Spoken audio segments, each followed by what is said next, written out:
Hello friends, आज मैं आपके साथ एक टॉपिक लेके आया हूँ बिजनेस और मैनेजमेंट से related.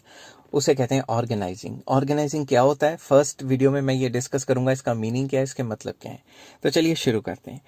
It means arranging everything in orderly form and making most efficient use of resources. तो सिंपल वर्ड्स में इसका मतलब ये है कि बिजनेस को जो भी चीज़ें चाहिए उनको अरेंज करना इस हिसाब से कि मोस्ट एफिशिएंट यूज हो रिसोर्सेज का और कंपनी के गोल की तरफ मतलब जाना। और इसको और सिंपल वर्ड्स में एक्सप्लेन करते हैं। In other words we can say that organising is identifying and grouping different activities. Organising का मतलब है आइडेंटिफाई करो एक्टिविटीज को और उनको ग्रुप करो इन अ ऑर्गेनाइजेशन, किसी भी एक ऑर्गेनाइजेशन में, एंड ब्रिंगिंग टुगेदर और इकट्ठा करना। क्या चीज इकट्ठा करना? Physical, financial and human resources. मतलब फिजिकल रिसोर्सेज में मटेरियल मतलब मशीनें और जमीन, फाइनेंशियल रिसोर्सेज में पैसा इकट्ठा करना और ह्यूमन रिसोर्सेज में एफिशिएंट लेबर को इकट्ठा करना to establish most productive relations. और इनके आपस में रिलेशंस काफी प्रोडक्टिव रखने for the achievement of specific goal of the organisation. तो ये सारी चीजें इकट्ठा करना बिजनेस की, मैन, मटेरियल एंड पैसा, इनको इकट्ठा करके इस हिसाब से इस्तेमाल करना कि जो भी कंपनी का गोल है, स्पेसिफिक गोल है, उसको अटेन किया जा सके। तो अब एक डेफिनेशन करते हैं। According to Henri Fayol, to organise a business is to provide it with everything useful to its functioning. मतलब एक बिजनेस को ऑर्गेनाइज करने का मतलब ये है कि बिजनेस को वो सारी चीजें प्रोवाइड करना जो उसकी फंक्शनिंग के लिए बहुत ज़्यादा ज़रूरी है। फॉर एग्जाम्पल उन्होंने कहा हुआ है रॉ मटेरियल प्रोवाइड करना, मशीन्स प्रोवाइड करना, टूल्स प्रोवाइड करना, कैपिटल एंड पर्सोनल मतलब जो एफिशिएंट लेबर है उन efficient labour, capital, tools, machines, raw material, ये सारी चीज़ों को प्रोवाइड करवाना बिजनेस को और इनको मिला के ऐसे काम करवाना कि आपका जो कंपनी का गोल है वो अटेन किया जा सके, अचीव किया जा सके। आई होप ये सारी चीज़ें आपको समझ आ गई होंगी। हेलो फ्रेंड्स, आज मैं आपके साथ डिस्कस करूंगा ऑर्गेनाइजिंग प्रोसेस। तो ऑर्गेनाइजिंग की मीनिंग और डेफिनेशन मैंने पिछली वीडियो में डिस्कस की है, आप लिंक जाके उसका डिस्क्रिप्शन में चेक कर सकते हैं। तो ऑर्गेनाइजिंग प्रोसेस का जब भी आपको क्वेश्चन आए, शॉर्ट क्वेश्चन या लॉन्ग क्वेश्चन, शॉर्ट क्वेश्चन में तो एक आधा मतलब लाइन, दो चार लाइनें लिख के 1 मार्क में आप खत्म कर सकते हो, बट लॉन्ग क्वेश्चन में आपको पॉइंट्स लिखने पड़ेंगे। ठीक है, तो वो कौन कौन से पॉइंट्स होंगे वो मैंने सारे डिस्कस किए हैं। तो सबसे पहले अगर आपको ऑर्गेनाइजिंग प्रोसेस आए तो first of all you will discuss the meaning and definition of organising. आप डिस्कस करोगे कि मीनिंग क्या होता है इसका और डेफिनेशन क्या होती है। वो मैंने फर्स्ट पार्ट ऑफ ऑर्गेनाइजिंग में डिस्कस किया है, जिसका लिंक डिस्क्रिप्शन में है। तो डिस्क्रिप्शन में एक और लिंक है जिसका आप कह सकते हो पूरी की पूरी प्लेलिस्ट, उस पर क्लिक करोगे तो आ जाएगी, तो उसमें नंबर वाइज टॉपिक होंगे। तो चलिए शुरू करते हैं। Following are the steps in organising process. सबसे पहले identification and division of labour. तो मैनेजर का मेन काम क्या है? Manager identify different works. Manager different different type के काम को आइडेंटिफाई करता है। Each work is divided into small parts. हर एक वर्क को स्मॉल पार्ट्स में डिवाइड किया जाता है और each part is assign to specialised worker. तो हर एक काम एक स्पेशलाइज्ड वर्कर को दिया जाता है। तो इस पॉइंट में ये कहा जा रहा है कि मैनेजर आइडेंटिफाई करता है कि किस किस टाइप के काम होंगे और हर एक टाइप के काम को स्मॉल पार्ट्स में डिवाइड करके अलग अलग इंसान को दिया जाता है, मतलब एम्प्लॉय को दिया जाता है, जिसको हम डिवीजन ऑफ लेबर कहते हैं। नेक्स्ट पॉइंट चलते हैं डिपार्टमेंटलाइजेशन। डिपार्टमेंटलाइजेशन का मतलब है जब भी मैनेजर आइडेंटिफाई करता है कि ये different different types of work हैं, हर एक टाइप का वर्क वो डिफरेंट डिपार्टमेंट्स को दे देता है। तो इसके अंदर चलिए शुरू करते हैं। क्या है? After identifying the different works, the division of work among the various departments takes place. तो जो भी different type के काम होंगे वो अलग अलग डिपार्टमेंट करना शुरू कर देगा। There are two types of there are two ways of grouping of works. जो काम है उसको दो तरीके से डिवाइड किया जा सकता है। एक होता है फंक्शनल डिपार्टमेंट, एक होता है डिविजनल डिपार्टमेंट। तो इसको ज्यादा डिटेल में मैं अलग से भी, इसका लॉन्ग क्वेश्चन आ सकता है, वो अलग से भी मैं एक वीडियो बनाऊंगा, दोनों की अलग अलग। तो फंक्शनल डिपार्टमेंटेशन का मतलब होता है jobs related to common functions are grouped under one department. ठीक है, जैसे फॉर एग्जांपल मैंने लिखा हुआ सेल्स डिपार्टमेंट, सेल करने का काम सेल्स डिपार्टमेंट के ऊपर सौंप दिया जाता है। और दूसरा जैसे मान लो परचेज डिपार्टमेंट का काम जो है परचेजिंग करनी है तो परचेज डिपार्टमेंट को दे दी जाती है। और अगर किसी भी कंपनी ने मतलब लोन्स वगैरह अरेंज करने या पैसे का हिसाब किताब रखना है तो वो अकाउंट्स डिपार्टमेंट या फाइनेंस डिपार्टमेंट को दे दिया जाता है। तो हर एक काम के लिए अलग अलग डिपार्टमेंट होता है इस टाइप ऑफ फ्रेमवर्क में। नेक्स्ट आ जाता है divisional department. Divisional department basically most suitable कब है, जब मल्टी प्रोडक्ट फर्म्स होती हैं, जब एक ही कंपनी एक से ज्यादा काम कर रही है। तो इसके अंदर क्या आता है, jobs related to one product are grouped under one department. For example एक कंपनी है, वो कपड़े भी बना रही है, वो खाने पीने की चीजें भी बना रही है, वो और 3-4 चीजें बना रही है, तो हर एक चीज का एक अपना डिपार्टमेंट होगा। जैसे कपड़े का क्लोथिंग डिपार्टमेंट अलग हो जाएगा, खाने पीने का जो है उसका अलग डिपार्टमेंट हो जाएगा। तो डिविजनल डिपार्टमेंट में एक से ज्यादा डिपार्टमेंट होते हैं इस टाइप की कंपनी में, जो एक से ज्यादा प्रोडक्ट बना रहे हैं। समझ के बाद इनको ज्यादा डिटेल में मैं डिस्कस करूंगा, इनके लिए सेपरेट वीडियो लेके आऊंगा। तो नेक्स्ट पेज पे चलते हैं, थर्ड पॉइंट।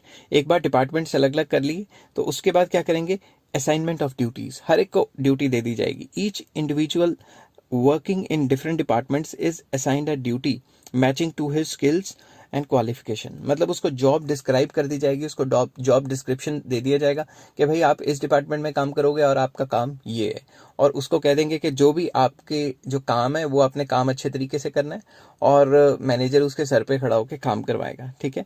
उसके बाद आ जाता है next point, establishment of reporting relationship. तो रिपोर्टिंग रिलेशनशिप में क्या है, to perform the job every individual needs some authority. हर एक इंडिविजुअल को कुछ ना कुछ अथॉरिटी चाहिए, कुछ ना कुछ पावर चाहिए उस पर्टिकुलर काम को खत्म करने की। ऑल इंडिविजुअल्स या employees are assigned some authority matching their job they have to perform. तो हर एक एम्प्लॉय को, हर एक पर्सोनल को ऐसा मतलब पावर, इतनी पावर दे दी जाती है जो उसकी पोजीशन को मैच करे, ताकि वो अपना काम अच्छे से बढ़िया तरीके से काम खत्म कर पाए। Assignment of authority create superior subordinate relationship. तो एक पर्टिकुलर जो बंदा इंसान है जो काम कर रहा है, एम्प्लॉय, उसको पावर कौन देगा, अथॉरिटी कौन देगा, जो उसके सीनियर लेवल पे बैठा है, जो उसका मैनेजर है। तो जो उसका सुपीरियर है वो अपने सबऑर्डिनेट को रिलेशन मतलब वो देगा ना, पावर देगा काम करने की। तो इस पावर देने और लेने के चक्कर में सुपीरियर सबऑर्डिनेट रिलेशनशिप्स क्रिएट होते हैं। तो subordinates will report superiors in an organisation. किसी भी ऑर्गेनाइजेशन में जो सुपीरियर्स हैं उनको टाइम टू टाइम रिपोर्ट करना होता है। कौन रिपोर्ट करता है, उनके सबऑर्डिनेट्स, कि हमने इतना काम कर लिया, आज ऐसे काम किया, ये प्रॉब्लम्स आ रही हैं। तो ये सुपीरियर सबऑर्डिनेट रिलेशंस में रिपोर्टिंग करनी बहुत जरूरी होती है। आई होप ये सारी चीजें आपको समझ आ गई होंगी। हेलो फ्रेंड्स, आज मैं आपके साथ करूंगा ऑर्गेनाइजिंग का टॉपिक। ऑर्गेनाइजिंग की इंपॉर्टेंस क्या होती है, इससे पहले मैं मीनिंग, डेफिनेशन वगैरह पुरानी वीडियोस में डिस्कस कर चुका हूं, जिसका लिंक आपको डिस्क्रिप्शन में मिल जाएगा। तो चलिए शुरू करते हैं। जब भी आपको क्वेश्चन आए इंपॉर्टेंस ऑफ ऑर्गेनाइजिंग, तो सबसे पहले आपने मीनिंग एंड डेफिनेशन लिखना है, जो पुरानी वीडियोस में मैंने लिखा हुआ है, वहां से आप पॉज कर करके नोट कर सकते हैं। तो फर्स्ट पॉइंट आ जाता है बेनिफिट्स ऑफ स्पेशलाइजेशन। क्योंकि अगर अच्छी ऑर्गेनाइजिंग होगी तो हर एक इंसान को अपना अपना डिफरेंट काम मिलेगा, डिवीजन ऑफ लेबर होगी, और डिवीजन ऑफ लेबर से एफिशिएंसी आती है। तो इस वजह से बेनिफिट्स ऑफ स्पेशलाइजेशन कंपनी को मिलेंगे। Number 2, clarity of working relationship. हर एक इंसान को पता होगा उसका काम क्या है, अथॉरिटी क्या है, इसलिए क्लैरिटी होगी वर्किंग रिलेशनशिप में कि किसके नीचे कौन काम करने वाला है। ठीक है। तो इसके अंदर मैंने लिखा है clearly mentioned about the powers and authority enjoyed by different individuals और मैनेजर। सबको पता होगा उसका क्या काम है और किसके नीचे कौन सबऑर्डिनेट है और कौन सुपीरियर है, तो क्लैरिटी होगी इसमें।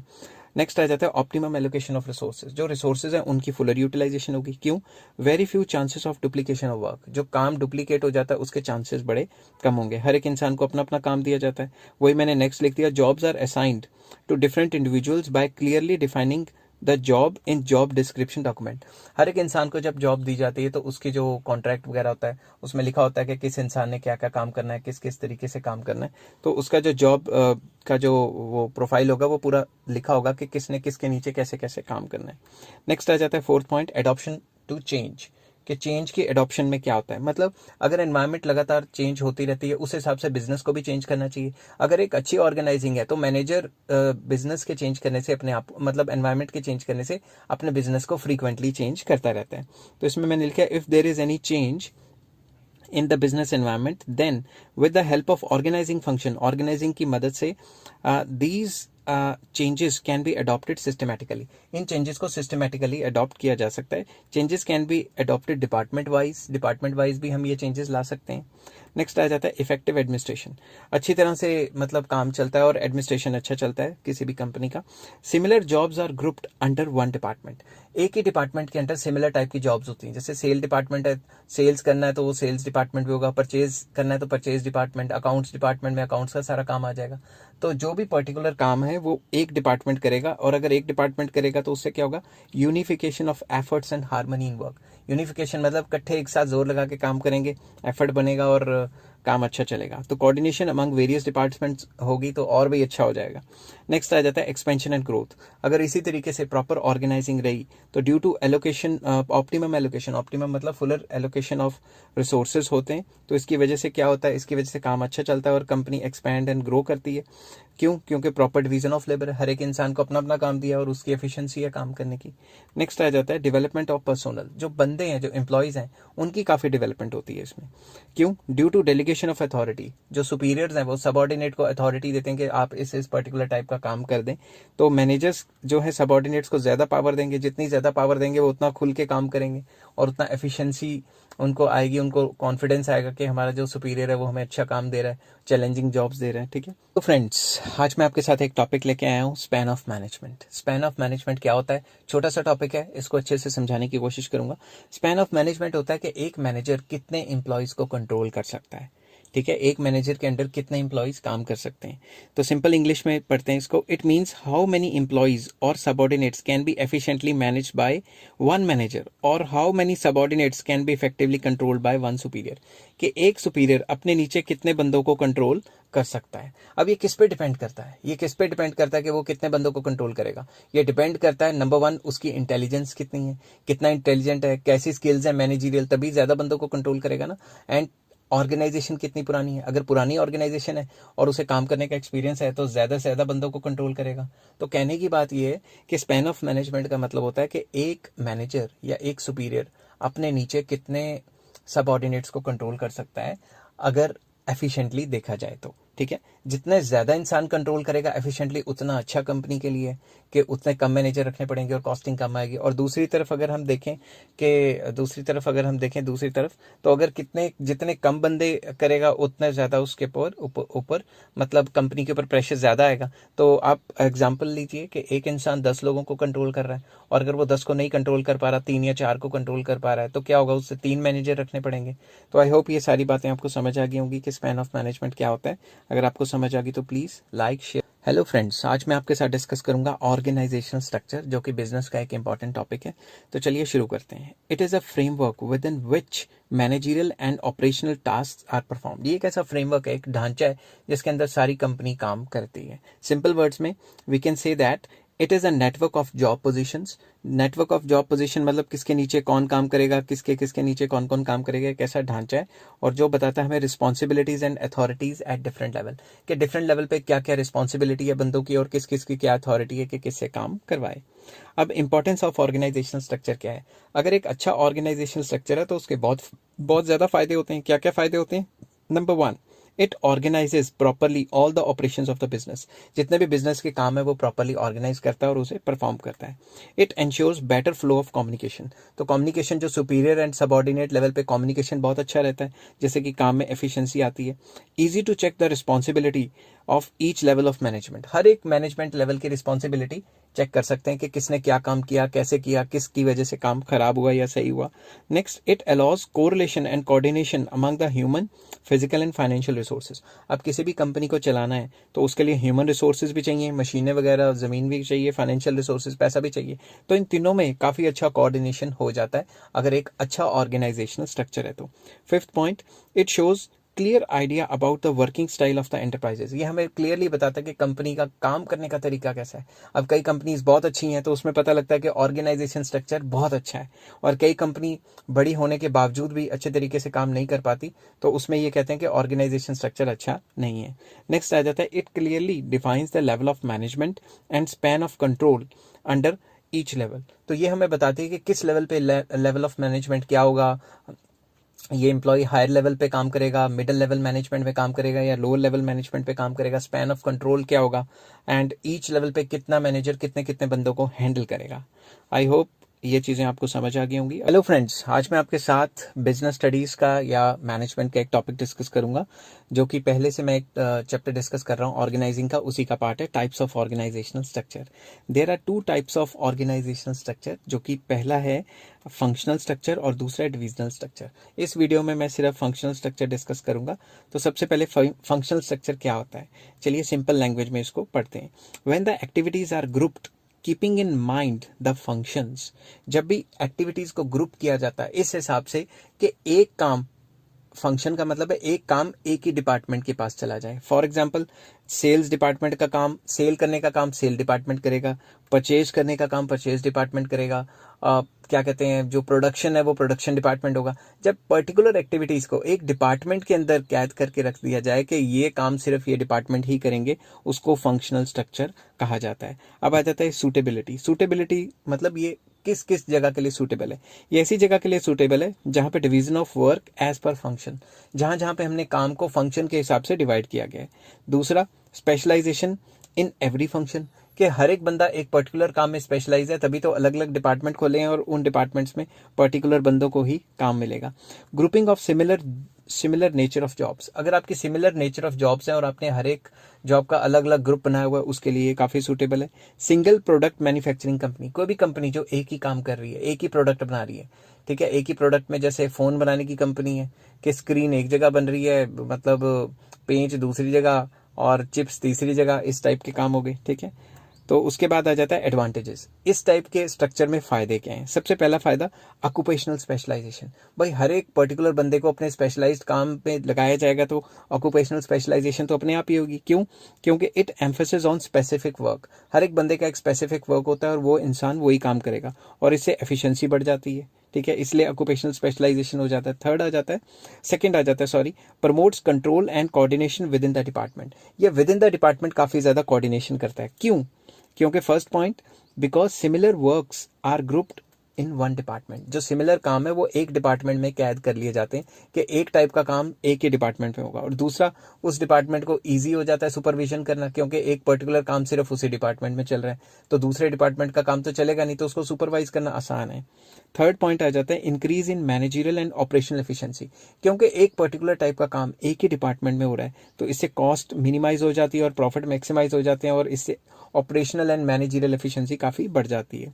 फोर्थ पॉइंट पे चलते हैं, it leads to minimum duplication of effort. इससे डुप्लीकेशन ऑफ एफर्ट नहीं होते क्योंकि डिवीजन ऑफ लेबर है। हर एक बंदे को अपना मुख्तलिफ काम, मुख्तलिफ मतलब अलग अलग काम दिया हुआ है, तो अलग अलग काम दिया तो हर एक बंदा अलग अलग काम करेगा, तो कोई ऐसा चांस नहीं है कि कोई एक बंदा दूसरे का काम कर रहा हो, तो डुप्लीकेशन ऑफ एफर्ट्स नहीं होते। फिफ्थ आ जाता है ईजी एंड इफेक्टिव ट्रेनिंग। इसमें क्या होता है, अगर किसी पर्टिकुलर बंदे को पर्टिकुलर ट्रेनिंग देनी है तो उसको पर्टिकुलर डिपार्टमेंट में डाल देंगे क्योंकि पूरे के पूरे डिपार्टमेंट में एक ही टाइप का काम चल रहा है।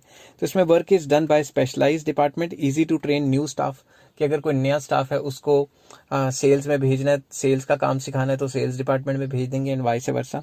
नेक्स्ट आ जाता है six, due attention to different function. जितने भी काम है मतलब कंपनी में या फैक्ट्री में या ऑर्गेनाइजेशन पे, हर एक पे इंपॉर्टेंस दिया जाता है क्योंकि हर एक का अपना अपना अलग डिपार्टमेंट बना हुआ है। नेक्स्ट है डिसएडवांटेजेस। ऐसा तो हो नहीं सकता किसी चीज़ के डिसएडवांटेजेस ना हो। तो फर्स्ट है places less importance to overall objective of the firm.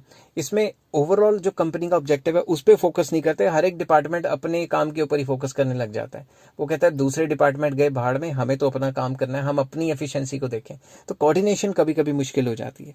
Each department focus on its own goal, अपने गोल को फोकस करते रहते हैं और and fail to give priority to organisational objective.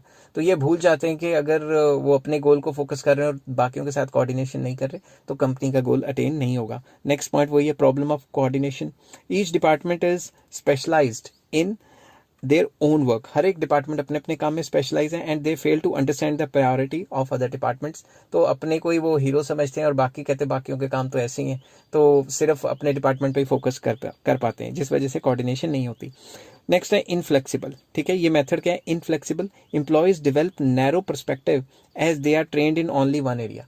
अगर जो एम्प्लॉई है अकाउंट्स डिपार्टमेंट में तो सिर्फ अकाउंट्स के काम आता होगा, सेल्स डिपार्टमेंट में तो सिर्फ सेल का काम आता होगा, तो उनकी काम करने का जो तौर तरीका है वो नैरो हो जाएगा। ठीक है, और इससे क्या होगा, they can not be transfer to other department क्योंकि बाकी काम आते ही नहीं होंगे उनको।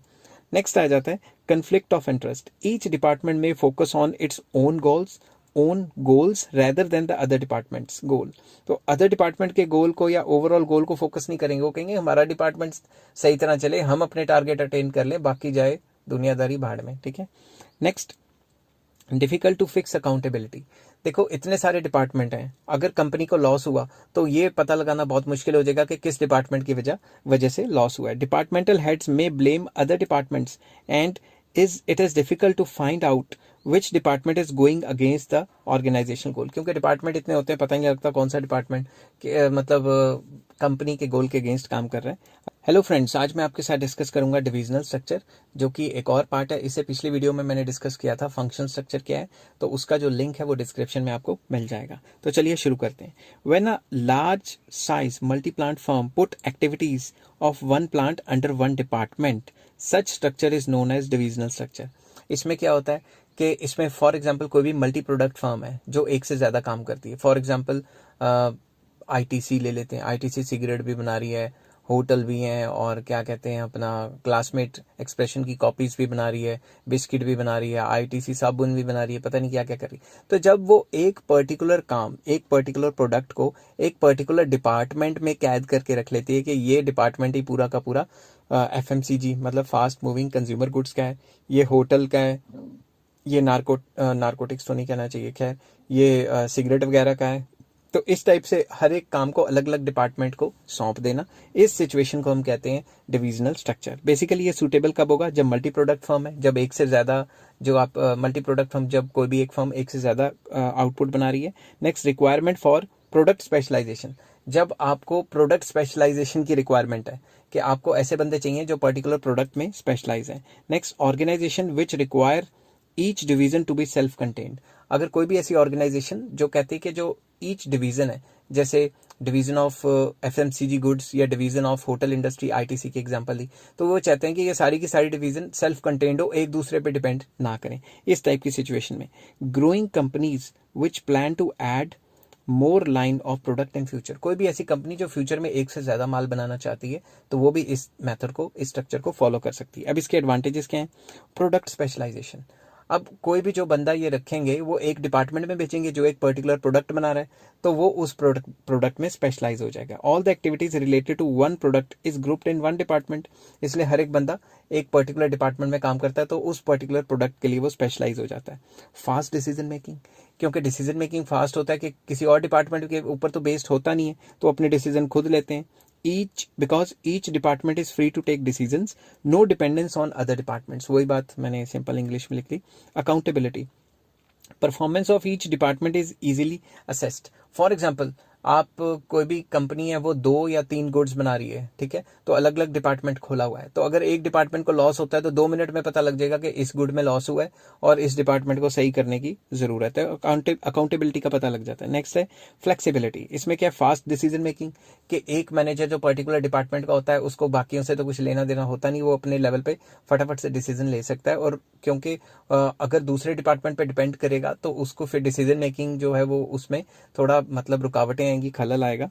तो नेक्स्ट आ जाता है एक्सपेंशन एंड ग्रोथ, तो इस टाइप की कंपनी में क्या होता है, new departments can be added without disturbing the existing departments, तो इसमें ग्रोथ के चांसेस बहुत ज़्यादा है कि जो एग्जिस्टिंग डिपार्टमेंट्स हैं उनको डिस्टर्ब किए बगैर ही नए नए डिपार्टमेंट्स खोले जा सकते हैं। नेक्स्ट चलते हैं डिसएडवांटेजेस, इसके नुकसान क्या है? मोर रिसोर्सेज रिक्वायर्ड, भाई जितने ज़्यादा डिपार्टमेंट खोलेंगे उतनी ज़्यादा आपको स्टाफ चाहिए, उतनी ज़्यादा मशीनरी चाहिए, तो बहुत ज़्यादा मतलब सामान चाहिए। Each department will require all the resources, ठीक है ना। उसके बाद आ जाता है प्रोडक्ट फोकस डिपार्टमेंट, ये जो डिपार्टमेंट है ये अपने अपने प्रोडक्ट पे फोकस करेंगे, अपने प्रोडक्ट की वाहवाही करते रहेंगे और उसी को एफिशिएंट बनाने की कोशिश करेंगे, और बाकियों को कहेंगे बाकियों से हमारा क्या लेना देना। इसको सिंपल इंग्लिश में मैंने लिखा है, each department focus on their product only, departments fail to keep themselves as a part of one organisation, department कहते हैं हमें क्या लेना देना, आईटी जो कॉपियां बना रहे क्लासमेट एक्सप्रेशन की या जो नमकीन बिस्किट बना रहे हैं वो कहेंगे हमें क्या लेना देना, होटल चले ना चले, होटल का बिजनेस अलग है, तो वो एक दूसरे से मतलब इतना ज़्यादा कंसर्न नहीं रहते। थर्ड आ जाता है conflict in allocation of resources in respective departments, जो अलग अलग डिपार्टमेंट खोले हैं उनमें पैसा कैसे एलोकेट करेंगे। जैसे मान लो होटल इंडस्ट्री आईटीसी जो चला रहा है उस पर ज़्यादा पैसे लगा दे, और जो बिस्किट वगैरह जो एफएमसीजी वगैरह है उन पे कम पैसे लगाए, तो एफएमसीजी वाले कहेंगे भाई उन पे इतना पैसा क्यों लगाया, तो कन्फ्लिक्ट रहेगा कि किस किस मतलब प्रोडक्ट पे कितना कितना पैसा लगाना है। नेक्स्ट, इंक्रीज इन कॉस्ट बहुत ज़्यादा बढ़ जाती है, क्यों? Duplication of activities in all department, जितने डिपार्टमेंट हैं उनमें अकाउंट्स का बंदा चाहिए तो 4-5, जितने डिपार्टमेंट है उतने तो अकाउंटेंट ही रखने पड़ेंगे, अगर उनमें मशीनें चाहिए तो उतनी मशीनें रखनी पड़ेगी, तो ये कॉस्टली पड़ जाता है। तो all departments need all types of resources. I hope ये सारी चीज़ें आपको समझ आ गई होंगी। हेलो फ्रेंड्स, आज मैं आपके साथ डिस्कस करूंगा functional structure versus divisional structure, इन दोनों में क्या फ़र्क होता है, ठीक है। इससे पहले मैंने functional structure and divisional structure के ऊपर डिटेल में वीडियोस बनाई है, जिसका लिंक मैं डिस्क्रिप्शन में आपको दे दूंगा। चलिए शुरू करते हैं। तो सबसे पहले फंक्शनल स्ट्रक्चर में क्या होता है, it is formed on the basis of functions. जो फंक्शनल स्ट्रक्चर है उसको काम के हिसाब से बनाया जाता है कि हर एक काम के अलग अलग डिपार्टमेंट बना दें। और डिविजनल स्ट्रक्चर एक ऐसा स्ट्रक्चर है जो प्रोडक्ट के हिसाब से बनाया जाता है कि एक प्रोडक्ट है उसको एक डिपार्टमेंट रखें और दूसरे प्रोडक्ट को दूसरे डिपार्टमेंट में। सेकेंड पॉइंट आ जाता है डिफिकल्टी टू फिक्स अकाउंटेबिलिटी। इसमें वेरियस डिपार्टमेंट्स होते हैं एक ही प्रोडक्ट के, तो एक ही प्रोडक्ट में अगर लॉस होने लग गया तो पता नहीं लगेगा कि किस डिपार्टमेंट में काम अच्छा हुआ है और किस में बुरा। मगर दूसरी तरफ उसमें ईजी टू फिक्स अकाउंटेबिलिटी, अगर एक पर्टिकुलर प्रोडक्ट का एक ही डिपार्टमेंट में काम हो रहा है तो उसमें अगर लॉस होता है तो हम कहेंगे ये पर्टिकुलर प्रोडक्ट में नुकसान हो रहा है, इसी डिपार्टमेंट में कोई ना कोई खामी है। नेक्स्ट इकोनॉमिकल, ये जो फंक्शनल स्ट्रक्चर है वो सस्ता पड़ता है क्योंकि इसमें क्या है, एक ही प्रोडक्ट के लिए अलग अलग डिपार्टमेंट्स खोले हुए हैं। दूसरी तरफ जो डिविजनल स्ट्रक्चर है उसमें काफ़ी महंगा पड़ता है क्योंकि जितने भी डिविजन्स हैं, जितने भी डिपार्टमेंट्स हैं, उनमें एक ही अलग अलग प्रोडक्ट बनेगा। एक डिपार्टमेंट एक ही प्रोडक्ट में स्पेशलाइज होगा और एक डिपार्टमेंट को सारे वो फीचर चाहिए होंगे, production department, sales department, purchase department, और सारों के अलग अलग ये डिपार्टमेंट होंगे एक ही डिपार्टमेंट के अंदर, तो ये काफ़ी एक्सपेंसिव पड़ेगा, महंगा पड़ेगा। फंक्शनल में नेक्स्ट पॉइंट आ जाता है manager specialise in one work only. जैसे प्रोडक्शन डिपार्टमेंट में काम करें तो सिर्फ प्रोडक्शन में ही मतलब स्पेशलाइज होंगे। On the other hand manager specialise in more than one work, क्योंकि एक ही डिपार्टमेंट में इसमें एक प्रोडक्ट बन रही है और एक प्रोडक्ट में तो कई टाइप के काम आ गए ना, तो इसमें डिफरेंट टाइप्स ऑफ वर्क्स में मैनेजर स्पेशलिटी हासिल कर लेंगे। नेक्स्ट आ जाता है इट ब्रिंग्स फंक्शनल स्पेशलाइजेशन। तो फंक्शनल स्ट्रक्चर में काम के हिसाब से अलग अलग डिपार्टमेंट है तो इसमें फंक्शनल स्पेशलाइजेशन आ जाती है और दूसरी जगह प्रोडक्ट स्पेशलाइजेशन हो जाती है क्योंकि हर एक प्रोडक्ट में एक डिपार्टमेंट में एक ही प्रोडक्ट डाला होता है। बार बार वही बातें की गई हैं। नेक्स्ट आ जाता है लेस कोऑर्डिनेशन। इसमें आपस में डिपार्टमेंट्स में कम कोऑर्डिनेशन होगा, इसमें ज़्यादा कोऑर्डिनेशन होगा क्योंकि एक ही प्रोडक्ट को एक डिपार्टमेंट में रखा है और उस डिपार्टमेंट के सब डिपार्टमेंट्स हैं जो अच्छी तरह से कोऑर्डिनेशन में काम करेंगे। लेस ऑटोनॉमी, इसमें जो है फंक्शनल स्ट्रक्चर में काम करने की जो फ्रीडम है वो कम होती है क्योंकि हमारा काम दूसरे डिपार्टमेंट्स पे भी बेस्ड होता है। और इसमें मोर ऑटोनॉमी के चक्कर में ही तो सारे के सारे काम एक डिपार्टमेंट को एक प्रोडक्ट बना दिया गया, ठीक है ना। नेक्स्ट आता है suitable for single product firm. तो ये उन सिचुएशंस में कामयाब है जब एक ही प्रोडक्ट बना रही हो पूरी की पूरी कंपनी। मगर दूसरी तरफ डिविजनल स्ट्रक्चर तब कामयाब है जब एक कंपनी एक से ज़्यादा चीज़ बना रही है। बेसिकली मल्टी प्रोडक्ट फर्म पे ये अप्लाई होता है। आई होप ये सारी चीज़ें आपको 2-3 मिनट में समझ आ गई होंगी। हेलो फ्रेंड्स, आज मैं आपके साथ डिस्कस करूंगा बिजनेस स्टडीज़ या मैनेजमेंट का एक और टॉपिक जिसको कहते हैं फॉर्मल ऑर्गेनाइजेशन। फॉर्मल ऑर्गेनाइजेशन क्या होता है? फॉर्मल ऑर्गेनाइजेशन एक ऐसी ऑर्गेनाइजेशन है जो डेलिब्रेटली बनाई जाती है ताकि कंपनी के गोल को अटेन किया जा सके। बेसिकली इसमें फॉर्मल रिलेशंस होते हैं बिटवीन सुपीरियर एंड सबऑर्डिनेट्स। तो चलिए इसको सिंपल इंग्लिश में एक्सप्लेन करने की कोशिश करते हैं। It is a type of group which is deliberately constructed to achieve a specific goal। ये एक ऐसा ग्रुप होता है जिसको deliberately बनाया जाता है कंपनी के गोल को या एक स्पेसिफिक गोल को अटेन करने के लिए। In simple words we can say that when managers carry organizing process which results in the organizational structure for systematic working and efficient utilization of resources। जब भी किसी ऑर्गेनाइजिंग प्रोसेस में कोई भी मैनेजर बंदों को रिक्रूट करता है या फिर एक ऐसी ऑर्गेनाइजेशन क्रिएट करता है जो कंपनी के गोल के लिए है, जो कंपनी के काम करने के लिए, उसे हम फॉर्मल ऑर्गेनाइजेशन कहते हैं। नेक्स्ट पेज पे चलते हैं और डिस्कस करते हैं कि फीचर्स ऑफ फॉर्मल ऑर्गेनाइजेशन क्या होता है। सबसे पहला feature created intentionally by organising. ये ऑर्गेनाइजिंग प्रोसेस के थ्रू इंटेंशनली क्रिएट किया जाता है क्योंकि मेन मकसद क्या है हमारा, कंपनी का काम कराना। तो मैनेजर्स इसको खुद जो है मतलब ऑर्गेनाइज करते हैं, इस टाइप की ऑर्गेनाइजेशन को खुद क्रिएट करने की कोशिश करते हैं। बेसिकली इसमें होता क्या है, इसमें सुपीरियर सबऑर्डिनेट रिलेशन इस हिसाब से रखते हैं कि कंपनी का काम चले। Next purpose is achievement of organisation goal. Main मकसद क्या है कि कंपनी का गोल हासिल करना है और इसी हिसाब से काम करवाना है। Each individual is assigned a specific job. Division of labour होती है, हर एक इंसान को अपना अपना एक स्पेसिफिक काम दिया जाता है जो कि वो इंसान जो सिर्फ वही पर्टिकुलर काम करेगा। Every individual is assigned a fixed authority. हर एक इंडिविजुअल का एक फिक्स काम होता है और उस काम को करने की उसके पास अथॉरिटी होती है, पावर होती है कि वो काम किस तरीके से करता है। It results in superior subordinate relation. जैसा कि मैं बता रहा हूँ कि फॉर्मल ऑर्गेनाइजेशन में सुपीरियर और सबऑर्डिनेट्स के बीच में जो रिलेशंस हैं वो आ जाते हैं। उसके बाद create scalar chain of communication, ये इसको बताएगा नीचे वाले को, नीचे वाला इसको बताएगा, नीचे वाला उसके नीचे को बताएगा। तो एक स्केलर चेन ऑफ कम्युनिकेशन होती है और ये जो फॉर्मल ऑर्गेनाइजेशन में। अब इसके एडवांटेजेस क्या हैं? एडवांटेजेस ये हैं कि सिस्टमेटिक काम चलता रहता है, काम की स्पीड अच्छी रहती है, काम होता है। बेसिकली रखे क्यों है इंसान? काम करने के लिए ना कंपनी के, तो काम तो चलना चाहिए, तो सिस्टमेटिक काम चलता है। अचीवमेंट ऑफ ऑर्गेनाइजेशन गोल, अगर सिस्टमेटिक तरीके से सारे काम करेंगे तो कंपनी का गोल अचीव हो जाएगा। बोल बोल के कभी गला बैठ जाता है। नेक्स्ट है नो ओवरलैपिंग ऑफ वर्क, मतलब डिवीजन ऑफ लेबर है, तो हर एक इंसान को अपना अपना काम दिया गया, अलग अलग काम दिया गया है, तो ऐसा नहीं हो सकता कि दो इंसान एक ही काम कर रहे हो। कोऑर्डिनेशन अच्छी हो जाती है, क्योंकि मेन तो फोकस मैनेजर का यही है ना कि कंपनी का गोल अचीव हो, तो उसके लिए पूरा जोर मारता है। कोऑर्डिनेशन का अलग से टॉपिक भी है, वो भी आने वाले टाइम पे डिस्कस करूंगा। Creation of chain of command या सुपीरियर सबऑर्डिनेट रिलेशनशिप होते हैं बेसिकली इसमें। तो ये ऑर्गेनाइजेशन का क्या है, सुपीरियर सबऑर्डिनेट को काम देगा और उस काम का मांगेगा रिकॉर्ड के, भाई बताओ तुमने क्या किया, कैसे किया, उसके पूरी डिटेल मांगेगा। तो यही तो होता है प्रॉपर ऑर्गेनाइजिंग करना फॉर्मल ऑर्गेनाइजेशन में।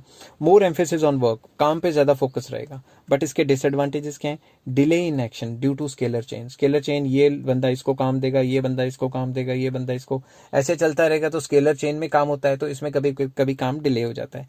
Ignore the social and psychological needs of the employees, ये ऑर्गेनाइजेशन कहते हैं कि भाई इंसानों को मशीनों की तरह लो और काम दो उनको, और काम उनसे स्पेसिफिक टाइम पीरियड के बाद ले लो। ये कंसीडर नहीं करती कि इंसान एक सोशल एनिमल है, उसके कुछ सोशल ऑब्लिगेशंस हैं, मतलब उनसे बातचीत करना या फिर इस टाइप का जो इनफॉर्मल बिहेवियर है वो चीज़ एक्सपेक्ट नहीं करती।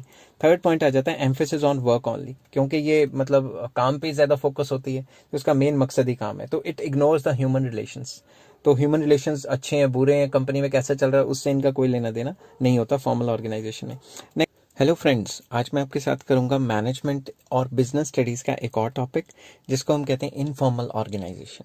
तो ये इनफॉर्मल ऑर्गेनाइजेशन क्या होती है, ये आज डिस्कस करेंगे। इससे पहले मैंने फॉर्मल ऑर्गेनाइजेशन डिटेल में डिस्कस की गई है, उसका लिंक मैं डिस्क्रिप्शन में दे दूंगा।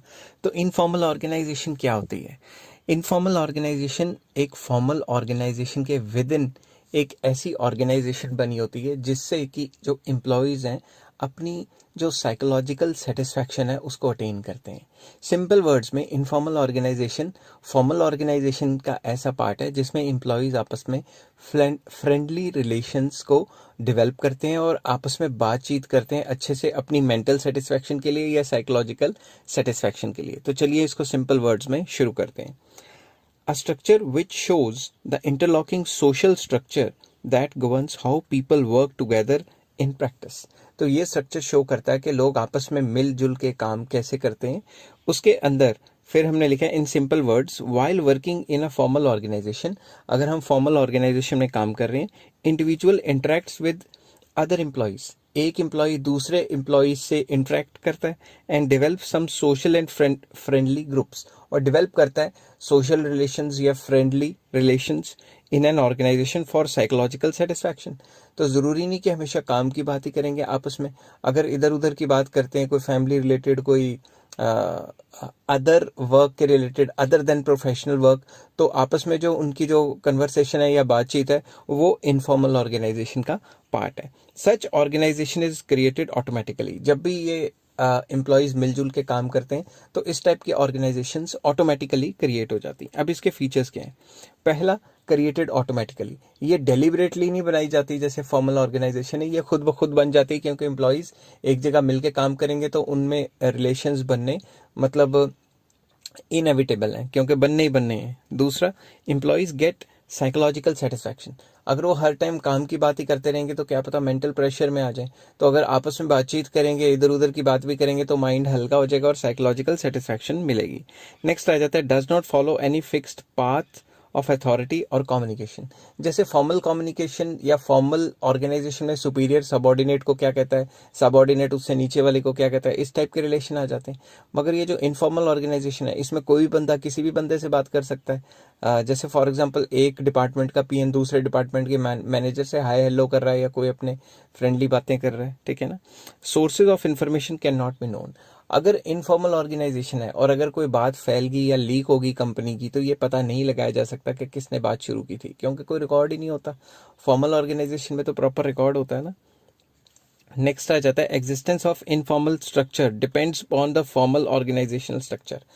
इनफॉर्मल एग्जिस्ट करेगा या नहीं करेगा ये किस पे डिपेंड करता है, फॉर्मल ऑर्गेनाइजेशनल स्ट्रक्चर पे। ये बात आपको याद रखनी है। अब इसकी एडवांटेजेस क्या हैं, फास्ट कम्युनिकेशन, अगर हमने कोई बात फटाफट से एम्प्लॉयज में फैलानी है तो इनफॉर्मल कम्युनिकेशन करके फटाफट से फैलाई जा सकती है, क्योंकि फॉर्मल कम्युनिकेशन में तो प्रॉपर रूल्स रेगुलेशन में रिटन लेटर देनी पड़ेगी, वो पता नहीं कब पहुंचेगी सबको।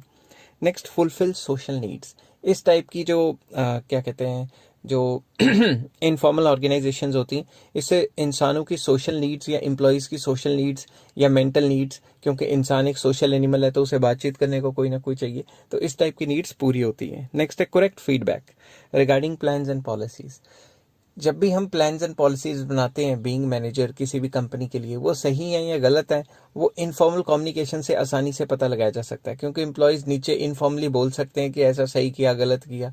अगर वो फॉर्मली रिटर्न देंगे तो क्या पता उनको नौकरी से जाना पड़े, इसलिए इनफॉर्मल कम्युनिकेशन से हम बेटर असेस कर सकते हैं कि ये सही था या गलत था, फीडबैक अच्छा मिल जाता है। नेक्स्ट पेज पे चलते हैं और डिसएडवांटेजेस डिस्कस करते हैं।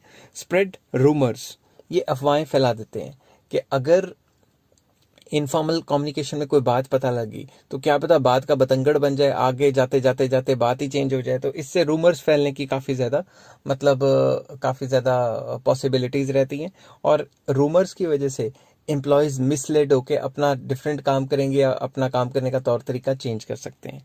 नेक्स्ट आ जाता है नो सिस्टमेटिक वर्किंग, इसमें कोई भी किसी से भी बात कर रहा है तो कोई सिस्टमेटिक चैनल ऑफ कम्युनिकेशन नहीं है, कोई सिस्टमेटिक वर्किंग नहीं है इसकी।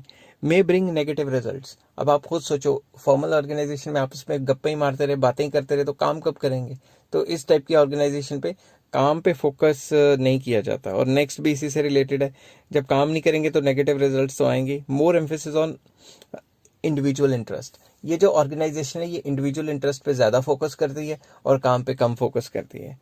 हेलो फ्रेंड्स, आज मैं आपके साथ डिस्कस करूंगा बिजनेस स्टडीज या मैनेजमेंट का एक और टॉपिक, जिसका नाम है difference between formal organisation and informal organisation. तो चलिए शुरू करते हैं। फॉर्मल ऑर्गेनाइजेशन में फर्स्ट पार्ट है form deliberately, formal organisation deliberately बनाई जाती है ताकि कंपनी के गोल को अचीव किया जा सके, जिसमें सुपीरियर एंड सबऑर्डिनेट के रिलेशनली डेलिबरेटली मतलब अपनी मर्जी से बनाए जाते हैं कि भाई ये काम करना है तो इस तरीके से रिलेशन या इस तरीके से ऑर्गेनाइजेशन बनेगी। ऑन द अदर हैंड जो इनफॉर्मल ऑर्गेनाइजेशन है it is created without any planning. अब अगर एम्प्लॉयज़ को इकट्ठे काम कराओगे तो उसमें हाई हेलो शुरू हो गई या फ्रेंडली रिलेशंस शुरू हो गए, वो तो ऑटोमेटिकली बन जाए, मतलब वो तो कोई प्लानिंग के बगैर ही रिलेशंस बन जाते हैं ना, friendly relations within the organisation. तो नेक्स्ट आ जाता है फॉर्मल ऑर्गेनाइजेशन में ये purpose of organisation goal, purpose is organisational goal, main मकसद क्या है इस ऑर्गेनाइजेशन का कि कंपनी के या फिर ऑर्गेनाइजेशन के गोल को हासिल किया जा सके। तो फॉर्मल ऑर्गेनाइजेशन इसलिए बनाई जाती है ताकि कंपनी के गोल को हासिल किया जा सके। और दूसरी तरफ इसका पर्पज क्या होता है, साइकोलॉजिकल सेटिस्फैक्शन, के मेंटल सेटिस्फैक्शन मिले आपस में बातें बूतें करके। Third point, full control over behaviour of employees, formal organisation में जितने भी एम्प्लॉयज होते हैं उनके बिहेवियर पे फुल कंट्रोल होता है कंपनी का। और दूसरी तरफ no control over the behaviour, अब एक इंसान दूसरे इंसान से किस तरीके से बात करता है, किस लहजे में बात करता है फ्रेंडली रिलेशंस के अंदर, तो वो कंपनी कंट्रोल नहीं कर सकती। तो नेक्स्ट पेज पे चलते हैं। फॉर्मल ऑर्गेनाइजेशन में वेल डिफाइंड स्ट्रक्चर होता है कि एक इंसान के नीचे 2 काम करेंगे, इसके नीचे इतने काम करेंगे वगैरह वगैरह, और इसमें कोई फिक्स स्ट्रक्चर होता ही नहीं, कोई भी किसी से भी बात कर सकता है, कोई किसी का भी फ्रेंड हो सकता है, इसमें कोई पर्टिकुलर स्ट्रक्चर नहीं होता। Information passes through a scalar chain, इसमें स्केलर चेन होती है कि एक इंसान अपने नीचे वाले को इन्फॉर्मेशन पास करेगा, वो अपने नीचे वाले को एंड वाइस वर्सा। मगर दूसरी तरफ no fix path of information, कोई भी किसी से भी बात कर सकता है, जैसे एक डिपार्टमेंट का पीएन दूसरे डिपार्टमेंट के मैनेजर से गप्पे वगैरह मार सकता है, बातें बूतें कर सकता है। नेक्स्ट, रिटन कम्युनिकेशन, फॉर्मल में ज्यादातर रिटन कम्युनिकेशन होती है ताकि पता लगाया जा सके किसने क्या बात की, मगर इसमें ओरल कम्युनिकेशन होती है इनफॉर्मल में। Direct relationship between authority and leadership, इसमें क्या होता है, अथॉरिटी और लीडरशिप के बीच में डायरेक्ट रिलेशनशिप होते हैं, मैनेजर्स और मैनेजर्स के ऊपर वाले मैनेजर्स में अच्छे रिलेशन और डायरेक्ट रिलेशन होंगे ताकि वो उनको ऑर्डर्स पास कर सकें, मगर इसमें ऐसा कोई रिलेशनशिप नहीं होता। नेक्स्ट पेज पे चलते हैं और फॉर्मल स्ट्रक्चर में एक और पॉइंट आ जाता है, मोर स्टेबल एंड ड्यूरेबल, तो आपस में यारी दोस्ती या फ्रेंडशिप चले ना चले, कंपनी तो चलती रहेगी ना, इसलिए फॉर्मल स्ट्रक्चर जो होता है या फॉर्मल ऑर्गेनाइजेशन जो होती है वो ज़्यादा मजबूत होती है। ठीक है, मैंने यहाँ फॉर्मल स्ट्रक्चर लिख दिया है, मैं यहाँ पे भी मैंने स्ट्रक्चर लिख दिया और यहाँ पे भी स्ट्रक्चर लिख दिया गलती से, तो मैं फॉर्मल ऑर्गेनाइजेशन लिख देता हूँ, फॉर्मल ऑर्गेनाइजेशन, एंड यहाँ पे लिख देता हूँ इनफॉर्मल ऑर्गेनाइजेशन, कभी कभी स्पीड में हो जाता है ये, तो इसमें ये पॉइंट है कि ये ज़्यादा स्टेबल है और ये अनस्टेबल है, क्योंकि अगर एम्प्लॉय ने एक कंपनी चेंज करके दूसरी कंपनी चला गया तो ये फ्रेंडशिप या आपस में रिलेशन टूट भी सकते हैं। नेक्स्ट है follow proper rules and regulations. Formal organisation में प्रॉपर रूल्स रेगुलेशंस होते हैं और इनफॉर्मल में कोई फिक्स रूल्स रेगुलेशन नहीं होते, कोई भी किसी से बात कर रहा है, कभी कर रहा है कभी नहीं कर रहा। Next, authority flows from top to bottom. जो ऊपर वाला बंदा वो नीचे वाले को पावर देगा काम करने के लिए, डेलीगेशन जिसको कहते हैं। इसमें क्या है, authority flows in all direction. कोई भी किसी को भी कभी भी कोई भी बातें मार सकता है और कोई भी किसी को कोई काम कह सकता है, ठीक है। इसके बाद हेलो फ्रेंड्स, आज मैं आपके साथ बिजनेस स्टडीज एंड मैनेजमेंट का एक और टॉपिक लेके आया हूँ जिसका नाम है delegation of authority.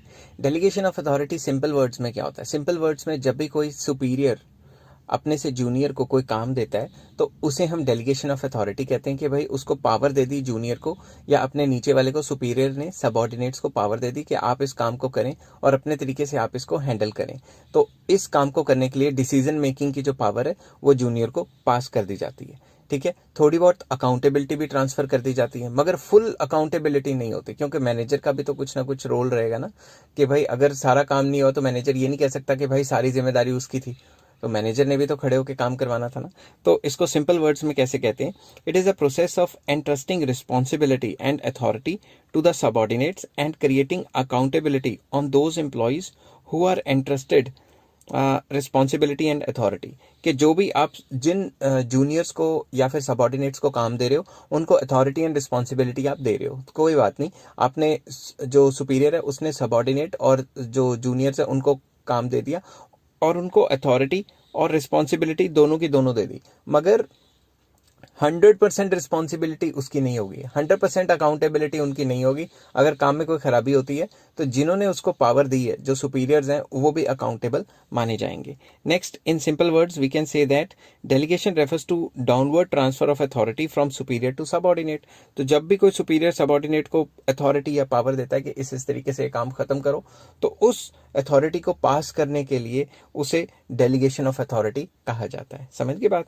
I hope ये सारी चीजें आपको क्लियर हो गई होंगी। एक बार फिर से रिपीट कर देता हूँ। जब भी कोई सुपीरियर अपने सबऑर्डिनेट को पावर या अथॉरिटी को पास करता है कि आपकी मर्जी है, आप जिस तरीके से ये काम हैंडल कर सकते हैं और टाइम टू टाइम जो भी आपको डिसीजन लेना पड़ेगा उसकी मैं पावर देता हूँ तो या अथॉरिटी देता हूं, तो उसको हम डेलीगेशन ऑफ अथॉरिटी कहते हैं। ये सिर्फ एक लेवल पे होता है, ये बात आपको याद रखनी चाहिए। एक लेवल मतलब between superior and subordinate only. पूरी कंपनी के बीच में जो होता है उसे डिसेंट्रलाइजेशन कहते हैं, वो आगे डिस्कस करेंगे। आई होप ये टॉपिक आपको समझ आ गया होगा। इसमें एक दो चीजें और एड ऑन करूंगा कि जो डेलीगेशन है इसमें 3 कंपोनेंट्स आते हैं, रिस्पॉन्सिबिलिटी, अथॉरिटी एंड अकाउंटेबिलिटी। ये तीनों चीजें ट्रांसफर करता है, मगर फुल अकाउंटेबिलिटी ट्रांसफर नहीं करता। ये मैं आने वाली वीडियोज में आपको बताऊंगा। हेलो फ्रेंड्स, आज मैं आपके साथ डिस्कस करूंगा एलिमेंट्स ऑफ डेलीगेशन का फर्स्ट पार्ट, जिसे कहते हैं रिस्पॉन्सिबिलिटी। मैंने आपको पिछले वीडियो में बताया था कि डेलीगेशन क्या होती है, कि जो सुपीरियर है वो सबऑर्डिनेट को अथॉरिटी एंड रिस्पॉन्सिबिलिटी को पास कर लेता है। तो चलिए सबसे पहला पॉइंट जो है इसमें रिस्पॉन्सिबिलिटी वो करते हैं। रिस्पॉन्सिबिलिटी क्या होता है? It means assigning some work from superior to subordinate. जब भी कोई सुपीरियर सबऑर्डिनेट को एक ऑर्गेनाइजेशन में काम पास ऑन करता है, वर्क को पास ऑन करता है, ऑफिशियल वर्क को पास ऑन करता है, तो वो रिस्पॉन्सिबिलिटी भी पास करता है कि भाई ये काम आपने इस तरीके से करना है, अगर कोई पंगा पड़ता है तो आप रिस्पॉन्सिबल हो। ये बात अलग है कि 100% रिस्पॉन्सिबिलिटी वो पास नहीं कर सकता, क्योंकि सुपीरियर्स भी रिस्पॉन्सिबल रहते हैं। तो चलिए इसके फीचर्स करते हैं। First feature, obligation of subordinate. अगर सबऑर्डिनेट वो काम नहीं कर पाया तो उसके ऊपर ऑब्लिगेशन आ जाएगी कि भाई तुमने ये काम नहीं किया, तुम ही रिस्पॉन्सिबल माने जाओगे। Number 2, arises from superior subordinate relationship. ये जो रिस्पॉन्सिबिलिटी है ये सुपीरियर और सबऑर्डिनेट के रिलेशन के बीच की वजह से ही अराइज होगी। सुपीरियर सबऑर्डिनेट को काम दे रहा है और उसे रिस्पॉन्सिबल ठहरा रहा है कि ये काम आपने करना है, तभी तो रिस्पॉन्सिबिलिटी अराइज हो रही है। Next, responsibility flows upward. ये बात भी आपको याद रखनी है कि ये है सुपीरियर, ये है सबऑर्डिनेट, इसने इसको काम दिया, अगर काम नहीं किया तो ये तो रिस्पॉन्सिबल है ही है, मगर जो सुपीरियर बंदा है वो ज्यादा रिस्पॉन्सिबल है। इसके ऊपर जो सुपीरियर बंदा होगा वो उससे भी ज्यादा रिस्पॉन्सिबल होगा। समझिए बात? तो रिस्पॉन्सिबिलिटी फ्लोज अपवर्ड। जितना ऊपर ऊपर जाते रहेंगे लेवल्स ऑफ मैनेजमेंट में, उतने हायर लेवल ज्यादा रिस्पॉन्सिबल माने जाएंगे एक पर्टिकुलर काम ना खत्म होने पे। ठीक है। हेलो फ्रेंड्स, आज मैं आपके साथ करूंगा एलिमेंट्स ऑफ डेलीगेशन का second part. First part responsibility से पहले मैंने डिस्कस किया, उसका लिंक डिस्क्रिप्शन में मिल जाएगा। वो है अथॉरिटी। अथॉरिटी सिंपल वर्ड्स में क्या होता है? In order to carry responsibilities every employee need some authority. अगर उसको रिस्पॉन्सिबिलिटी निभानी है, जो भी उसको काम दिया गया है सुपीरियर की तरफ से, अगर उसको वो पूरा करना है तो उसको कुछ ना कुछ फ्रीडम या अथॉरिटी तो होनी चाहिए। अथॉरिटी सिंपल वर्ड्स में क्या होता है? It means power to take decisions. Authority shall match the responsibility. सबसे बड़ी बात इसमें यह है कि अथॉरिटी उतनी ही होनी चाहिए जितनी रिस्पॉन्सिबिलिटी है। Authority shall match responsibility. ऐसा नहीं हो सकता कि रिस्पॉन्सिबिलिटी ज्यादा दे दी हो और अथॉरिटी इतनी सी दे दी काम करने के लिए, या फिर अथॉरिटी बहुत ज्यादा दे दी और रिस्पॉन्सिबिलिटी बहुत कम है। अथॉरिटी और रिस्पॉन्सिबिलिटी बराबर होने चाहिए। Managers shall not pass all the authority to their subordinates. वो सारी की सारी अथॉरिटी सबऑर्डिनेट को पास कर देंगे तो सबऑर्डिनेट तो अपनी मर्जी करने लग जाएंगे एम्प्लॉइज। समझ गई बात? अब चलते हैं और कुछ फीचर्स करते हैं इसके। नेक्स्ट पेज पे चलते हैं और अथॉरिटी के कुछ फीचर्स करते हैं। First feature, authority arises from individual positions. जो भी अथॉरिटी है वो इंडिविजुअल पोजीशन से अराइज होती है। फॉर एग्जांपल जो सुपीरियर्स हैं वो अपने नीचे काम करने वाले कई एम्प्लॉयज को अलग अलग लेवल ऑफ अथॉरिटी देंगे। फॉर एग्जांपल पीएन की अथॉरिटी अलग हो सकती है, क्लर्क की अलग हो सकती है। हर एक की अथॉरिटी उसकी जॉब पोजीशन या उसकी पोजीशन जो भी कंपनी में है उसके हिसाब से होती है। Authority refers to right to take decisions. Authority का मतलब ये है सॉरी अथॉरिटी का मतलब ये है कि जो सुपीरियर है वो सबऑर्डिनेट को पावर दे रहा है कि अगर ये सिचुएशन में ये काम करना है तो आपको मैं फ्रीडम देता हूँ। तो अथॉरिटी का सिंपल वर्ड्स में मतलब क्या होता है? राइट टू टेक डिसीजन, कि सबऑर्डिनेट अपने लेवल पे डिसीजन ले सके जब भी वो काम कर रहा है। Next, it determines superior subordinate relationship. इसमें सुपीरियर और सबऑर्डिनेट के बीच में जो रिलेशन है वो तय किए जाते हैं कि कैसे होंगे, और जितना ज्यादा वो नीचे वाले को मतलब पंप अप करता है मैनेजर, उतने अच्छे रिलेशन होते हैं ताकि ज्यादा से ज्यादा उससे काम निकलवाया जा सके। तो सिंपल वर्ड्स में सुपीरियर सबऑर्डिनेट रिलेशन इसी पे डिपेंड करते हैं कि कितनी अथॉरिटी पास ऑन की जाती है। नेक्स्ट आ जाता है authority is restricted by rules and regulations. Authority तो दे दी नीचे वाले को काम करने की, सबऑर्डिनेट को दे दी सुपीरियर ने, मगर अथॉरिटी का मतलब ये नहीं कि अपनी मनमर्जी करो। अथॉरिटी का मतलब ये है कि सम रूल्स एंड रेगुलेशंस है, उसके बीच में रह के आपने अपने हिसाब से काम करना है। नेक्स्ट पेज पे, it arises from scalar chain. Scalar chain मतलब वही ऊपर वाला जो सुपीरियर है वो सबऑर्डिनेट को काम देगा, सबऑर्डिनेट अपने नीचे वाले को, अपने नीचे वाले को, तो एक टाइप की चेन बन जाएगी। Authority flows downward from superior to subordinate. जो अथॉरिटी है वो हमेशा नीचे फ्लो करती है। अब ये जो मैनेजर है वो सारा काम थोड़ा ना करेगा, वो काम नीचे दे देगा, वो उससे नीचे वाले बंदे को दे देगा, वो उससे नीचे वाले बंदे को। तो अथॉरिटी नीचे नीचे नीचे नीचे ट्रांसफर होती रहती है। उसके बाद authority must be equal to responsibility. तो अथॉरिटी या रिस्पॉन्सिबिलिटी बराबर होने चाहिए। अगर अथॉरिटी ज्यादा दे दी और रिस्पॉन्सिबिलिटी कम है तो सारे एम्प्लॉयज उल्ट सुल्ट काम करेंगे, अपनी मनमर्जी करेंगे। और अगर अथॉरिटी कम है, रिस्पॉन्सिबिलिटी इतनी ज्यादा दे दी तो वो इतना ज्यादा डर जाएगा कि काम ही नहीं कर पाएगा, क्योंकि सारी रिस्पॉन्सिबिलिटी तो उसी की है। तो इससे फिर वो मतलब डर के काम खुल के नहीं कर पाएगा। ठीक। हेलो फ्रेंड्स, आज मैं आपके साथ करूंगा एलिमेंट्स ऑफ डेलीगेशन का थर्ड पार्ट, जिसको हम कहते हैं अकाउंटेबिलिटी। सिंपल वर्ड्स में अकाउंटेबिलिटी होता क्या है? It means subordinates will be answerable for non completion of task. अगर किसी भी सबऑर्डिनेट ने काम नहीं किया तो वो आंसरेबल होगा कि उसने काम क्यों नहीं किया। तो बेसिकली उसकी अकाउंटेबिलिटी बनती है कि वो सारा का सारा काम करे। बट इसका मतलब ये नहीं कि सारी की सारी अकाउंटेबिलिटी उसी की बनती है। जिस सुपीरियर ने उसको काम दिया है वो भी अकाउंटेबल है। क्यों? उसने अपने सुपीरियर्स को भी तो जवाब देना है ना। तो अकाउंटेबिलिटी का सिंपल वर्ड्स में मतलब क्या होता है? जवाबदेही, कि भाई ये काम क्यों नहीं किया तुमने। ठीक है। तो जब भी किसी सुपीरियर के जरिए सबऑर्डिनेट को काम पास ऑन किया जाता है और अगर वो नहीं करता तो वो अकाउंटेबल माना जाता है। तो चलिए इसके फीचर्स करते हैं नेक्स्ट पेज पे जाके। First feature, it refers to answerability. ये जवाबदेही होती है। जवाबदेही या आंसरेबिलिटी का मतलब ये है कि अगर काम खत्म नहीं किया तो क्यों नहीं किया, वजह बताओ, आंसरेबल बनो। Number 2, it can not be delegated. अब काम तो मुझे दिया था सुपीरियर ने, मैंने काम नहीं किया तो मैं अपना जो जवाबदेही या आंसरेबिलिटी है वो अपने किसी और डिपार्टमेंट के बंदे पे थोड़ी ना डाल सकता हूं।